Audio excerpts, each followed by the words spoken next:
যেদিন খেতে কিছু মন চাইবে না সেদিনকে এইভাবে একবার ধনেপাতা বাটা বানিয়ে তারপর খেয়ে দেখবে, নিমেষেই এক থালা ভাত শেষ হয়ে যাবে। আর এখন তো শীতকাল, এই সময় যে ধনেপাতাটা পাওয়া যায় সেটার গন্ধও আলাদা থাকে আর খেতেও দুর্দান্ত লাগে। তো দেখো, প্রথমে আমি এখানে 2 আঁটি ধনেপাতা নিয়েছি, তারপর আমি যে গোড়াটা সেই দিকের অংশটা কেটে নেব।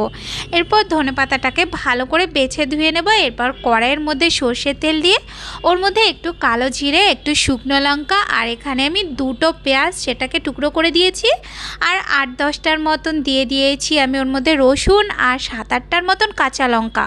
এরপর একটু নাড়িয়ে চাড়িয়ে নিয়ে তারপর ওর মধ্যে দিয়ে দিয়েছি বাদাম।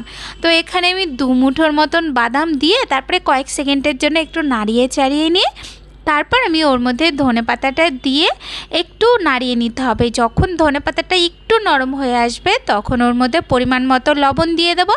আর যখন জলটা কাটা শুরু করবে তখন গ্যাসটা বন্ধ করে এটাকে মিক্সিতে পেস্ট করে নেব। এরপর ওর মধ্যে বেশ কিছুটা সর্ষের তেল দিয়ে এটাকে নাড়িয়ে নিলে আমাদের ধনেপাতা বাটা কিন্তু একদম রেডি। এটাকে শুধু একবার ট্রাই করবে, তারপর আমায় বলবে যে কেমন লাগলো। এটাকে কিন্তু তোমরা ফ্রিজে রেখেও খেতে পারো।